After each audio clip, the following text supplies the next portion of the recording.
Irmãos, vamos abrir a palavra do Senhor no livro de Juízes, Juízes 20.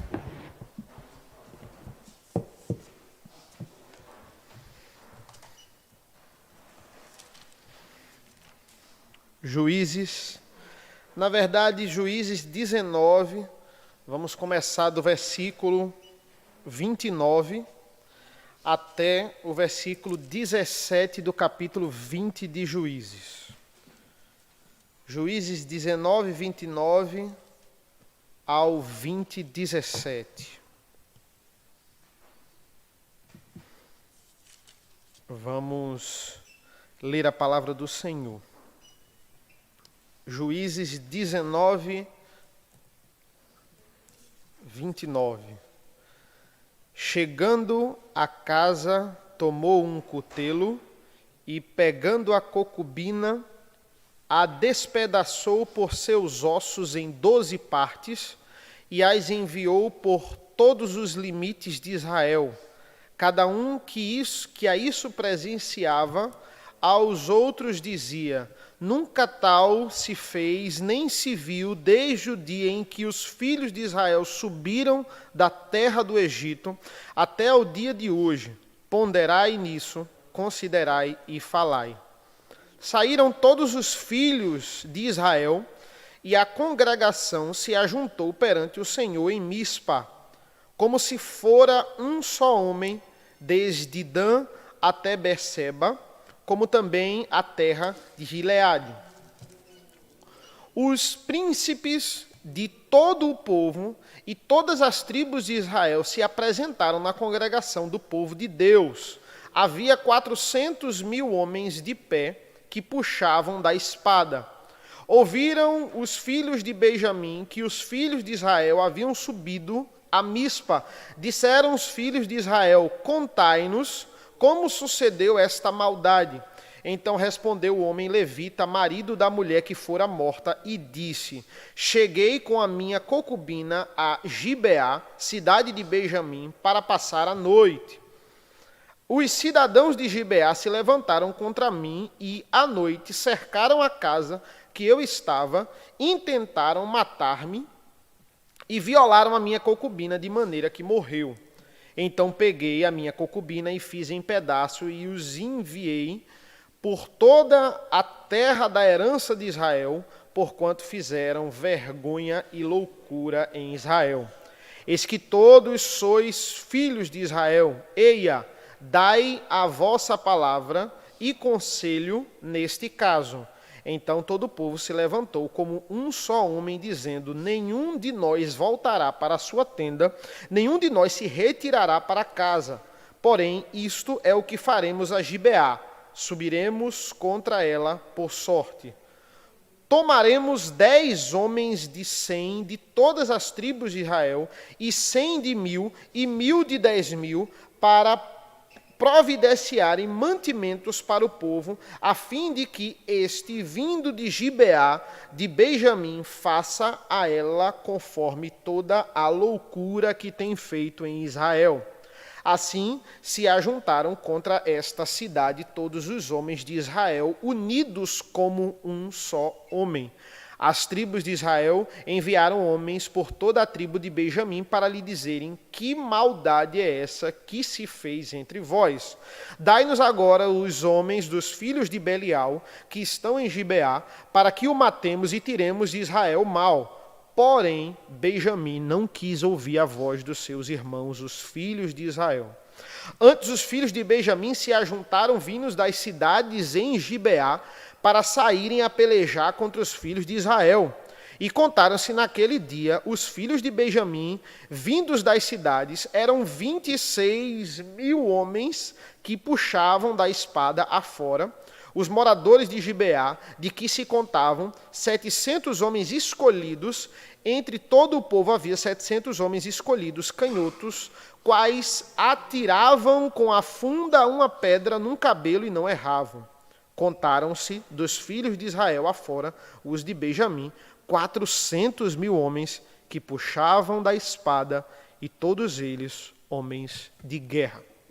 Vamos orar ao Senhor mais uma vez. Senhor, nosso Deus, nosso Pai, nós te agradecemos pela leitura da tua palavra. Nós te agradecemos pela oportunidade desta transmissão.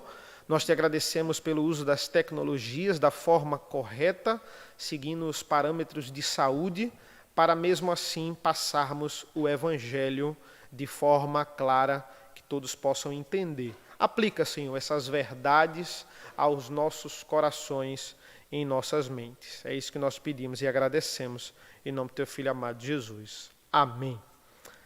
Irmãos, existe repelente para tubarão? Isso seria uma coisa muito boa, principalmente aqui para Recife, não é? As pessoas iam poder tomar banho tranquilamente. E, curiosamente, na Segunda Guerra Mundial, isso foi pensado pelo exército norte-americano.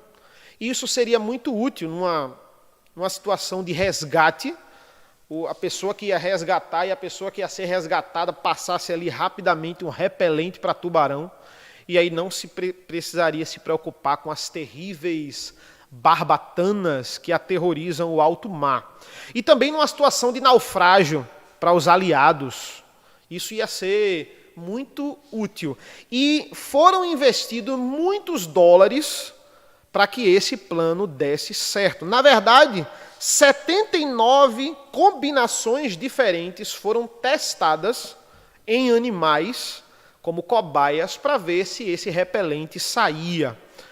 E não deu certo. Na verdade, até hoje não existe um repelente para tubarão, porque uma fragrância dava certo no tubarão branco, mas quando chegava no tubarão tigre, não dava certo. Dava certo no tubarão tigre, mas quando chegava no tubarão martelo, não dava certo. Dava certo no martelo, mas no outro dia dava errado na mesma espécie. Então, esse investimento aí foi por água abaixo. Ninguém sabe como repelir o tubarão, mas todos sabem como atrair o tubarão. Se você assistiu qualquer filme de tubarão, você sabe o que atrai o tubarão: sangue na água. E é interessante porque os filmes, né, a pessoa corta o dedo, e aí do dedo o sangue, 3 gotas de sangue já faz o tubarão chegar, né? Mas não é bem assim. Sangue humano atrai o tubarão, mas o que mais atrai um tubarão é sangue de peixe, certo? O sangue de peixe, ele deixa o tubarão louco, ele fica incontrolável. Se você assistiu Procurando Nemo, você vai ver quando o tubarão Bruce, ele sente o cheiro ali de peixe, ele fica incontrolável. E é mesmo assim como um tubarão fica, a ponto de que se chegarem vários tubarões no mesmo local, é capaz de tubarão comer tubarão, de tão loucos que eles ficam descontrolados. Irmãos, os tubarões de Gibeá, eles se divertiram naquela noite. Lá no capítulo 19, versículo 22. Enquanto eles se alegravam, eis que os homens daquela cidade, filhos de Belial, cercaram a casa, batendo a porta, e falaram ao velho senhor da casa, dizendo: traze para fora o homem que entrou em tua casa, para que abusemos dele. Os filhos de Gibeá, eles se divertiram muito. Mas agora tem sangue na água. Agora tem muito sangue na água. E o mais trágico é que é sangue de peixe atraindo peixe que gosta de sangue. Sangue de peixe atraindo peixe que gosta de sangue. Ou seja, pecado atraindo pecado, tragédia atraindo tragédia. Uma doença, por exemplo, uma doença que a gente vive nesse período de pandemia e nos aterroriza de fato, resultado da negligência humana e de situações de guerra, ou seja, de pecado. Se a gente for ver a história do Covid, é uma história também trágica. E dentro dessa história trágica e de uma situação trágica, pessoas tentando lucrar com isso. Ou seja, briga de tubarão. Pecado atraindo pecado. E onde nós ficamos no meio dessa briga de tubarão? Na verdade, nós estamos num barquinho de borracha, em cima dessa briga de tubarões. Hoje nós vamos ver as barbatanas. Hoje nós vamos sentir o cheiro do sangue. Hoje nós vamos aprender nesse capítulo 20 de Juízes, irmãos, que o povo de Deus é chamado a zelar pela santidade do próprio povo de Deus, em nome de Deus. O povo de Deus é chamado a zelar pela santidade do próprio povo de Deus, em nome de Deus. Vamos dividir esse capítulo em duas partes, como eu fiz da outra vez. A primeira vai dessa que eu li, até o versículo 17, e as outras do versículo 18 em diante.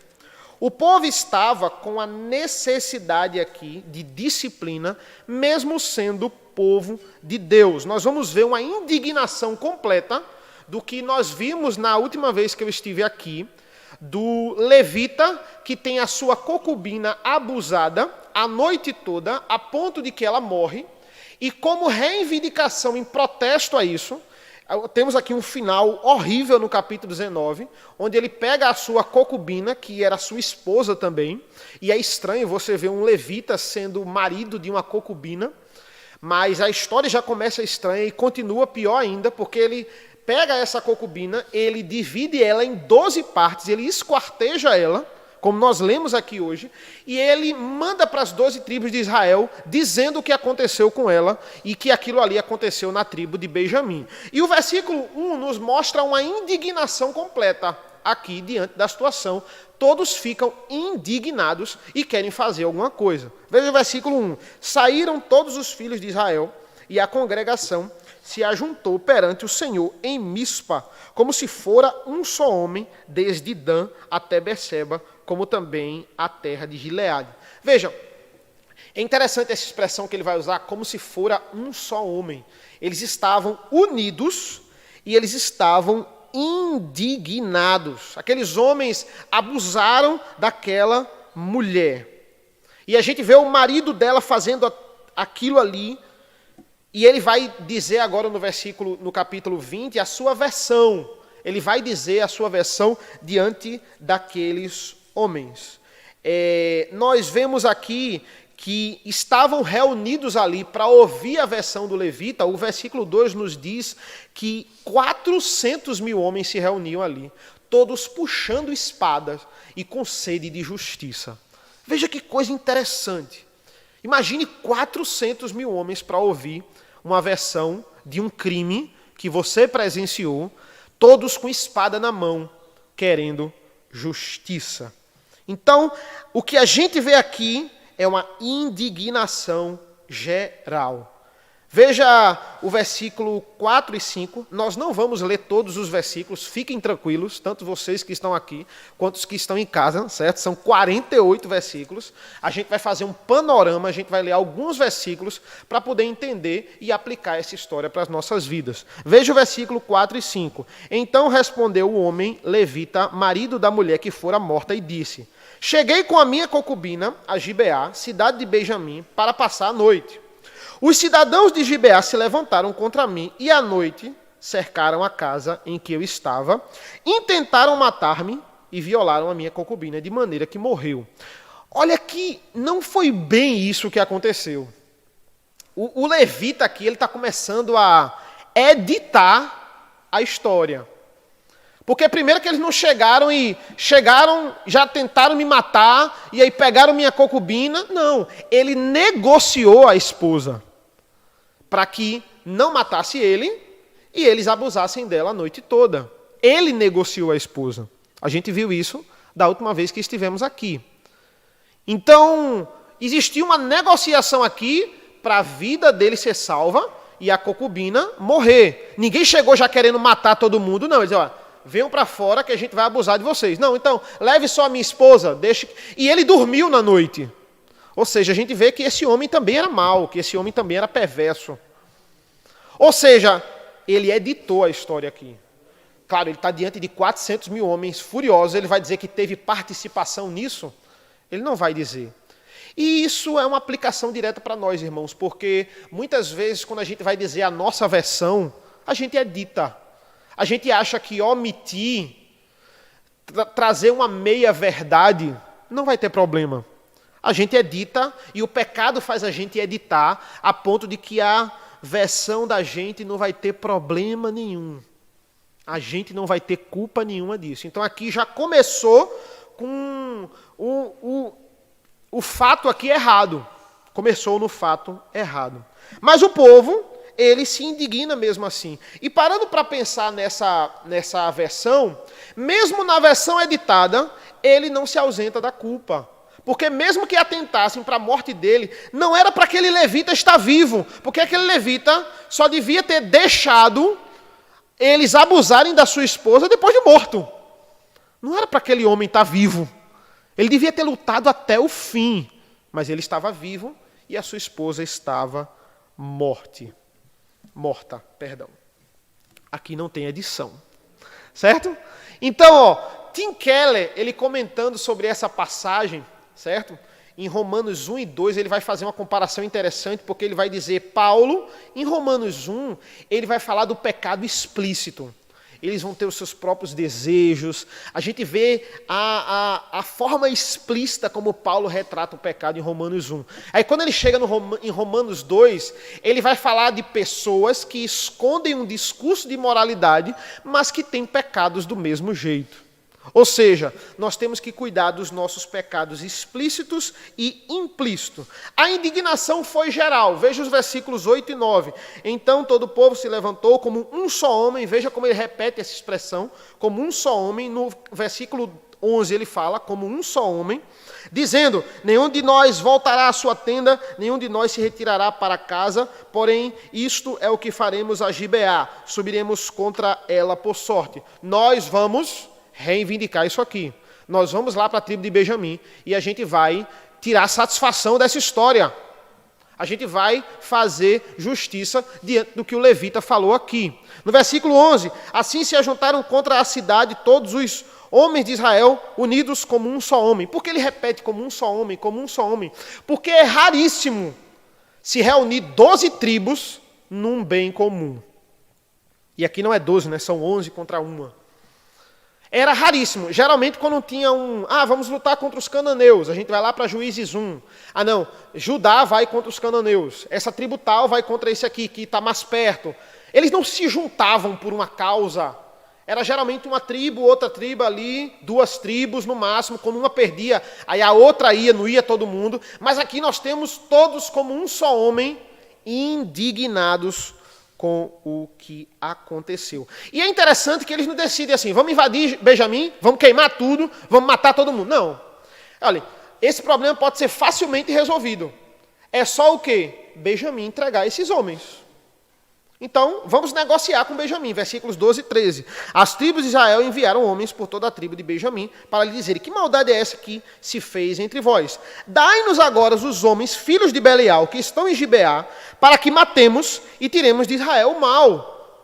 Olha, pela lei eles devem morrer, pelo que eles fizeram, todos devem morrer. Então, ninguém vai invadir nada. Entreguem eles e aí fica tudo bem. Se Benjamim estivesse em Cristo aqui, arrependida na vontade de Deus, ela ia entender que esse é o mínimo a se fazer. Mas veja o versículo 13, porém Benjamim não quis ouvir a voz dos seus irmãos, os filhos de Israel. Benjamim, ela teve uma espécie aqui de protecionismo. Ela disse, não, é um dos nossos, mesmo que eles tenham feito isso, nós vamos lutar por ele. Veja que desgaste. Começaram uma guerra por causa de estupradores que mereciam, pela lei daquela nação, morrer. Por que começaram a guerra por causa disso? E eles estavam animados. Eles vão juntar 26 mil homens para começar uma guerra. E o versículo 15 diz que desses 26 mil, tinha uma tropa de elite aqui, a gente pode chamar de tropa de elite no versículo 16, que eles eram escolhidos, eles eram canhotos. A gente vai ver que eles não nasceram canhotos, mas eles foram treinados para ser canhotos. E eles miravam e acertavam tudo, olha, canhotos, os quais atiravam com a funda de uma pedra num cabelo e não erravam. Tinha uma tropa de elite aqui no meio daqueles 26 mil. Essa tropa de elite vai causar muito estrago, certo? E os benjamitas estavam confiantes. Veja que tolice, porque de forma lógica são 400 mil homens. Homens de guerra. Veja o que o versículo 17 vai dizer, ó. Homens de guerra. Os benjamitas, 26 mil contra 400 mil. É meio que uma tolice. Se bem que a gente já viu a história aí dos 300 de Esparta, né? Embora eles não tenham ganhado, mas eles fizeram um estrago muito grande. Eram homens de guerra. Isso aqui ia causar muitos danos para o exército de Israel. Mas mesmo assim, são 400 mil contra 26 mil. Como é que eu vou entrar numa guerra dessa e eu estou tão confiante? Por quê? Porque o pecado estava enraizado aqui na nação de Israel. Irmãos, como é que a gente pode aplicar isso para a vida da igreja? Para as nossas vidas, para a nossa vida familiar, para a nossa vida conjugal. Quando a igreja, quando na nossa casa, a gente não apaga o fogo do pecado, ele provoca um incêndio. Tem um pastor amigo meu que ele diz assim, disciplina é um direito do crente. Parece meio ilógico, não é? Por que é um direito? Porque é muito bom, irmãos, é muito bom quando nós estamos numa igreja e quando nós saímos do caminho, ela pega a gente pela orelha. Eu digo pela orelha porque a orelha machuca. E ela traz de volta. Olha, não é por esse caminho. Você não vai por esse caminho.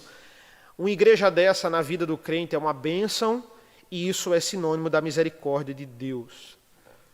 Sabe por que eu falo isso, irmãos? Porque essa pandemia vai explodir. Não é profecia não, viu? Mas anote o que eu estou dizendo. Vai explodir o número de desigrejados. Vai explodir o número de pessoas que acham que vão poder passar a vida toda em casa assistindo um culto. Não, vai andar agora só eu e Jesus. É Paulo lá em 1 Coríntios, né? Eu sou de Cristo. Vai andar só eu e Cristo agora aqui. Não preciso mais não. Mas quando você não está na igreja, nós não podemos estar, estamos impossibilitados, mas quando nós não estamos na igreja, nós perdemos esse convívio, nós perdemos esse controle que é muito necessário em nossas vidas. Por quê? Porque a igreja, ela é o nosso hospital. Ela cuida das nossas doenças espirituais. E essa doença não é uma doença que você pode tratar em casa. Tem aquela febre, né, que vai embora rápido, que não, é só ficar em casa, não precisa ir no médico, é só tomar isso aqui. Minha mãe já sabe o que me dá para eu ficar melhor. A doença espiritual você não trata em casa. A doença espiritual você só trata na UTI da igreja. Na UTI desse hospital. E entendam, olha o que eu vou dizer, a saúde da igreja não é evidência porque ela é uma igreja sem pecado. Essa igreja é boa porque ela não peca, não tem. Tem gente que fica pulando, todo mês vai para uma igreja diferente porque está procurando a igreja perfeita. Não existe. Não é evidência disso. Qual é a evidência? Qual é o diferencial de uma igreja que serve a Deus? É uma igreja que procura tratar o pecado. É uma igreja que trata os doentes e não deixa eles simplesmente ocupando maca e adoecendo e definhando até morrer. É uma igreja que trata o pecado. Ou seja, pastoreio, puxar de volta, tratar o problema. Ou seja, o que é que Israel está mostrando aqui? Israel está mostrando que ela é mais saudável do que Benjamim, porque ela quer tratar o problema e Benjamim não quer tratar o problema. Não é porque os israelitas têm menos pecados que os benjamitas, mas é porque ela quer tratar o problema. Imagina se Israel ignorasse isso aqui. Não, vamos deixar isso para lá. Vamos fingir que nada aconteceu. Só foi uma mulher, uma concubina. Vamos deixar. O que é que os filhos de Belial iam entender? Está liberado. Ó. Ninguém fez nada. Benjamim ficou do lado da gente, as outras tribos ficaram. Ia ser o quê? Ia descer ladeira abaixo. Não tratar o pecado. É o começo do fim de uma igreja. Não tratar o pecado. Não tratar a criação do seu filho. É o começo do fim da criação dele para a glória de Deus que você prometeu na frente da igreja todinha. Não tratar a sua esposa, você como sacerdote do lar. Não auxiliar o seu esposo, deixar para lá, mesmo ele estando errado. É o início do fim de um casamento. Tudo isso é descer ladeira abaixo. Por quê? Porque se você deixar peixes mortos misturados com peixes vivos, daqui a pouco todos estarão mortos. Todos vão estar mortos. Por quê? Porque o tubarão não vai chegar e vai selecionar peixe vivo e peixe morto, não. Vai estar tudo morto. Eu imagino as tribos do outro lado do Rio Jordão, bem longe de Benjamim. O que é que eu tenho a ver com isso? Por que é que eu vou lutar nisso aí? Eles que lutem, né? Está falando isso direto agora, né? Eles que lutem. Mas não, eles vão se unir. Por quê? Porque na vida bíblica, nós somos responsáveis uns pelos outros. Fingir que está tudo bem, quando não está, não é um caminho bíblico. E Israel vai lutar. E Israel vai lutar e vai pensar que vai ser fácil. 400 mil contra 26 mil, não tem lógica. Vai ser fácil. Na primeira batalha, a gente vence isso aqui. E não é isso que acontece. Vai ser difícil aqui derrubar esses 26 mil, por incrível que pareça. E é interessante por quê? Porque, e como é que a gente aplica isso para a vida da gente? Muitas vezes, quando a gente acha que está do lado certo e está lutando por algo justo, a luta vai ser fácil. Não, vai ser fácil, eu estou certo. Biblicamente eu estou certo aqui, vai ser fácil. Não. Deus vai mostrar que mesmo você lutando pelo que é certo, do lado correto, muitas vezes não vai ser fácil. E aqui não foi fácil para o povo de Israel.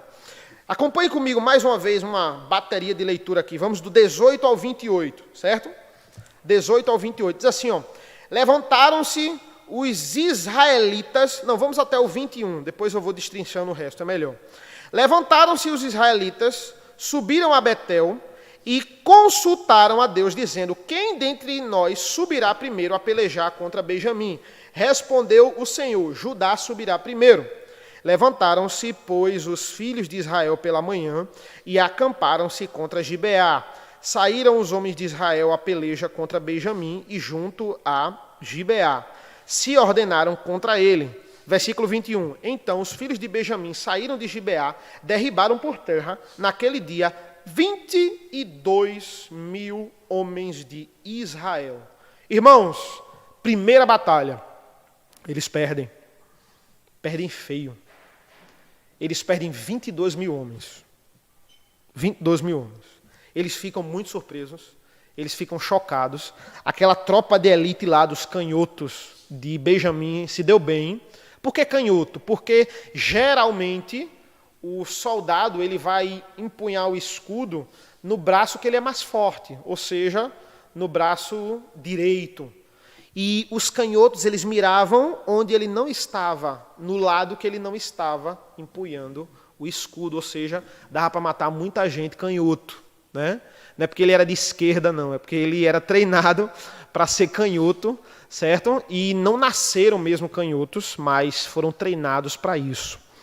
Então, irmãos, perderam feio, foram confiantes, pensando que isso não tinha nem lógica, perderam feio, levaram uma surra. Veja o versículo 22.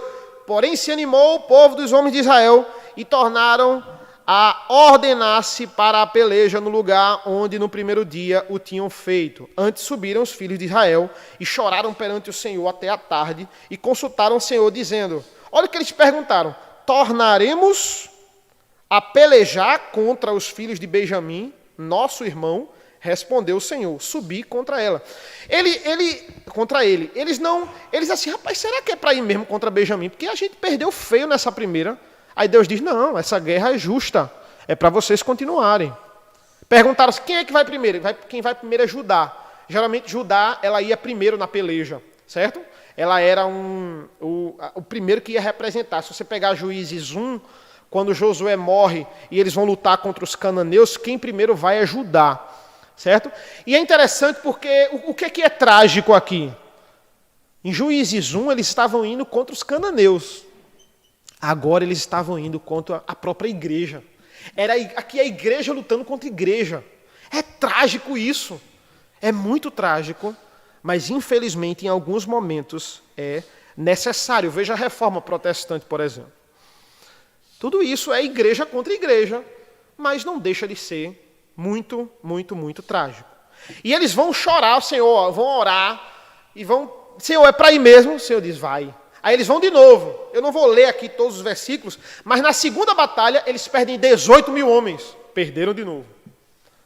Aí eles vão orar, jejuar, e aí, eles vão sacrificar ao Senhor. Eles só sacrificam ao Senhor depois da segunda batalha. E é interessante aqui a informação que nos mostra, é que o sacerdote aqui nessa época era Finéias. Ou seja, Finéias era neto de Arão. Por que isso é trágico? Porque Finéias, sendo neto de Arão, não foi tão longe da época de Arão. Foi pertinho ali de Josué. Isso aqui, embora esse capítulo aqui esteja no final de Juízes, aqui não é tão longe. Por quê? Porque é o neto de Arão. E por que isso é trágico? Porque, poxa, eles estavam na espiritualidade aqui, há poucos anos atrás, e olha a situação deles agora. Na segunda batalha eles perdem 18 mil homens, e aí eles sacrificam ao Senhor. Depois que eles sacrificam ao Senhor, aí veja a resposta do Senhor, no versículo 28, no finalzinho, respondeu o Senhor, subi que amanhã eu os entregarei nas vossas mãos. Amanhã vocês ganham isso. Depois que eles sacrificaram. Outra aplicação que a gente pode tirar para as nossas vidas. Que aplicação é essa? Muitas vezes a gente age antes de orar. Muitas vezes a gente age antes de pedir orientação do Senhor. E muitas vezes quando a gente vai resolver, a nossa causa é nobre, a nossa causa é justa, mas porque a gente não bolou uma estratégia com o Senhor, a gente faz da forma errada e a gente perde feio. Olha que aplicação maravilhosa. No livro de Juízes, no livro que a gente pensava aqui que não ia sair nada aqui para a gente, mas olha que maravilhoso. Muitas vezes a gente está com sede de justiça, e aí a gente não espera e vai, nem orou, nem sabe como fazer, está fazendo certo da maneira errada, escandalizando, e aí perde.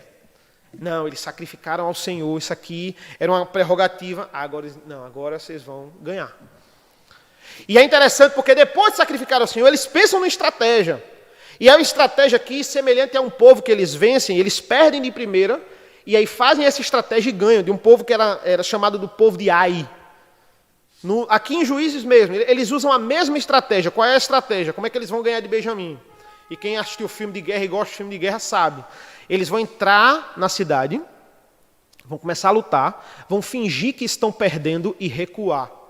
Quando eles recuarem, o povo de Benjamim vai ficar confiante e vai sair da cidade para acabar logo com o exército, né? E aí, quando o povo de Benjamim sair da cidade, a outra metade do exército vai entrar em Benjamim desprotegida e vai queimar todo mundo. Vai queimar a cidade toda. E aí o que é que vai acontecer? Os benjamitas, quando verem o fogo, vão se desesperar. E o exército que recuou, olha, quando vocês verem o fogo, vocês avançam, que a gente vai encurralar eles. E aí eles vão perder. E aí o versículo 35 nos diz assim, então feriu o Senhor a Benjamim diante de Israel.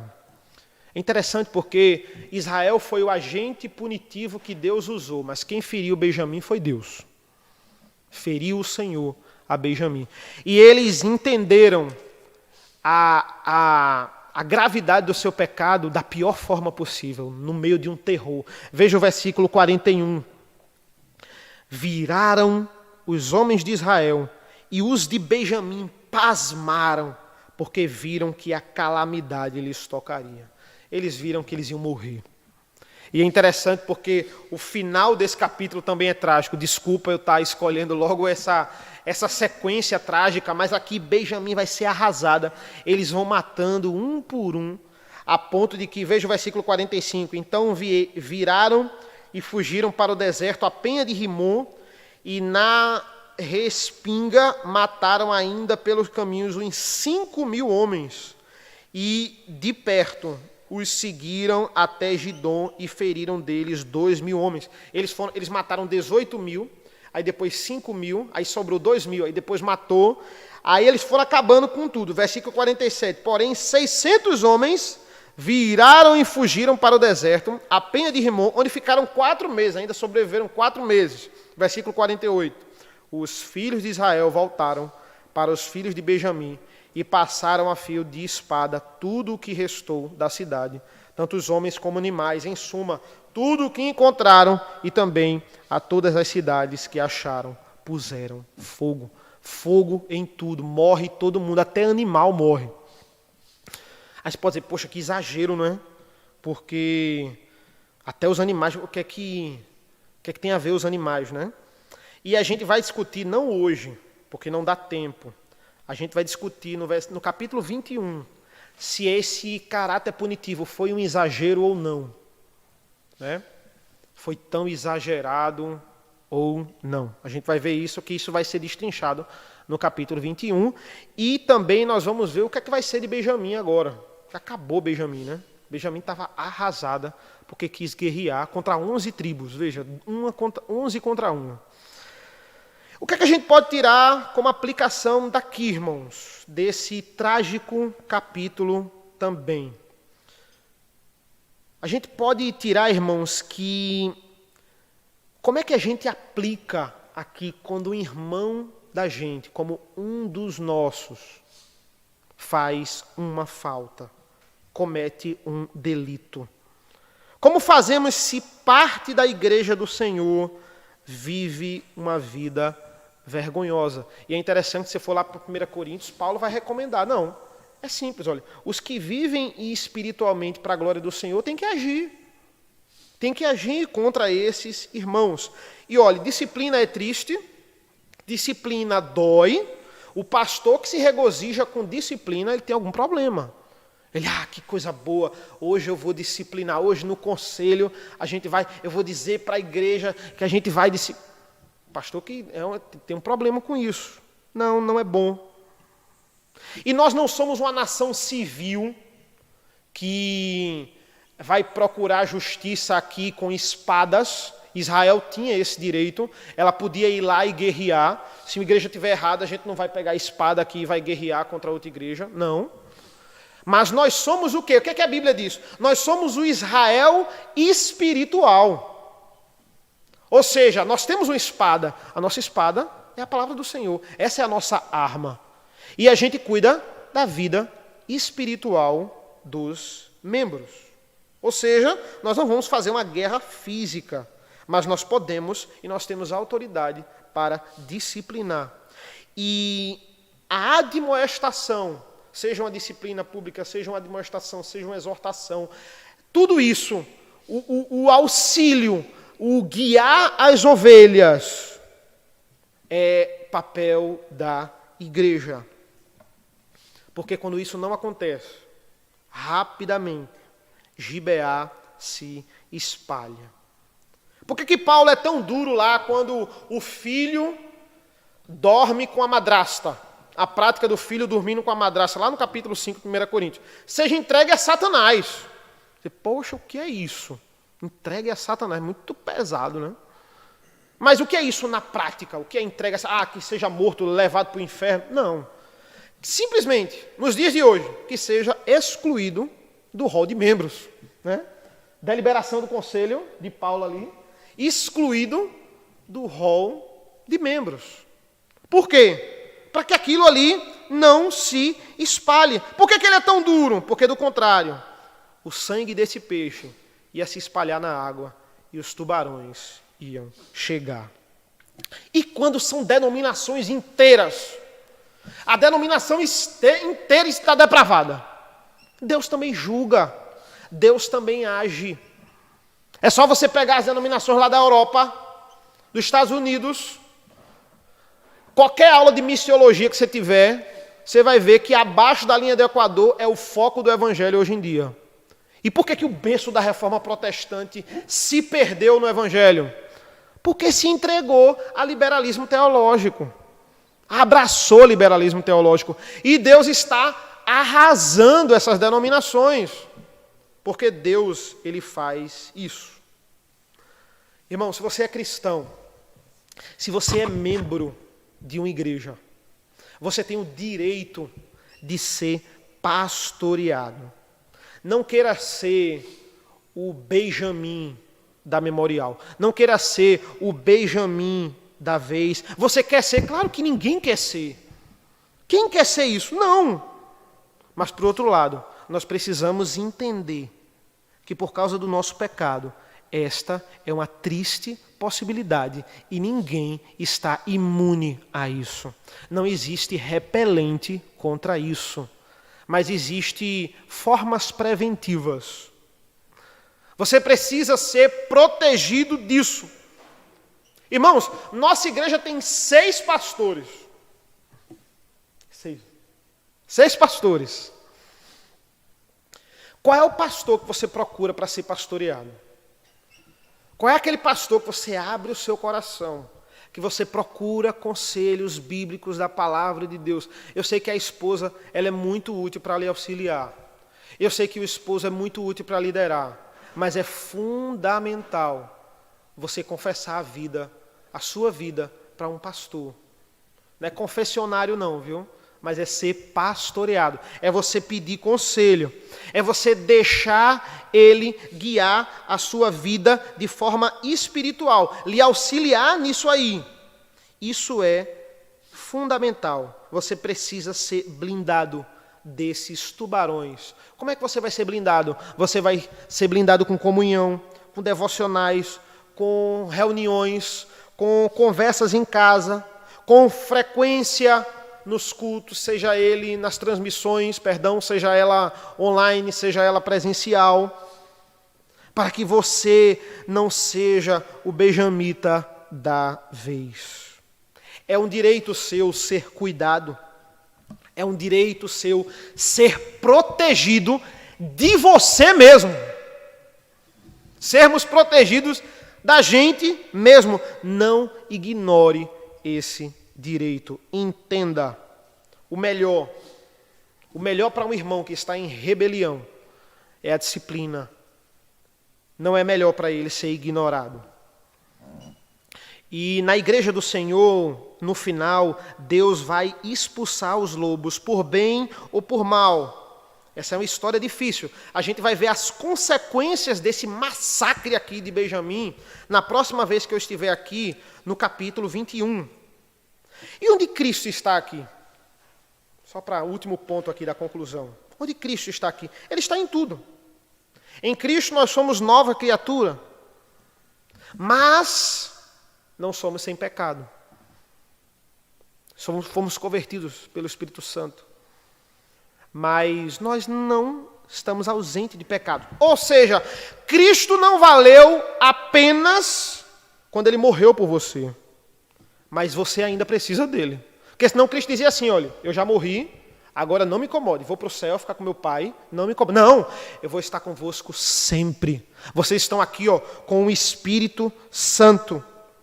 Cristo morreu, super necessário, fundamental, mas Ele está conosco sempre. Cristo está com você, não só na sua conversão, mas na sua santificação e estará na sua glorificação. Por quê? Porque Cristo não pode se afastar de você um minuto. Você precisa dele sempre. Você nunca vai chegar a um estágio que você vai superar o Evangelho. Tem pastor aí, tem líder de igreja que está achando que superou o Evangelho. Que é mais santo que Jesus, se brincar. Nós não passamos da fase de agora a gente não precisa mais de Cristo. Precisamos nos alimentar de Cristo. Nos alimentar como povo de Cristo. Jesus é o nosso rei. E Ele é o bom pastor. E o bom pastor tem um cajado e ele tem a vara. O cajado para guiar suas ovelhas e a vara para expulsar os lobos. Para exortar a ovelha. Você que é um lobo disfarçado de ovelha, eu tenho um recado da palavra de Deus para você. Corra, desapareça. Porque quando o bom pastor lhe pegar, você não vai escapar. Você que é uma ovelha, mas andou tomando umas atitudes de bode, ou até acha que é um bode, peça para Deus lhe consertar. Clame ao Senhor como os israelitas fizeram. Clame antes de agir. Não faça bem como os israelitas fizeram. Ore antes de tomar uma atitude. Irmãos, qual é o nosso repelente para tubarão? Eu comecei com isso, eu vou terminar. Ironicamente, sangue. Mas não o nosso sangue. O sangue de Jesus Cristo, na cruz do Calvário. Esse é o nosso repelente para tubarão. E na hora certa ele vai acabar com essa bagunça. Na verdade é uma bagunça. Ele vai nos proteger até de nós mesmos. Amém? Vamos orar ao Senhor. Senhor nosso Deus, nosso Pai, nós te agradecemos pela leitura, pela meditação e pela aplicação da Tua palavra. Esteja conosco, Senhor. Obrigado por essa oportunidade do Evangelho ser pregado para toda a igreja. É isso que nós te pedimos e agradecemos. Em nome do Teu Filho amado Jesus. Amém.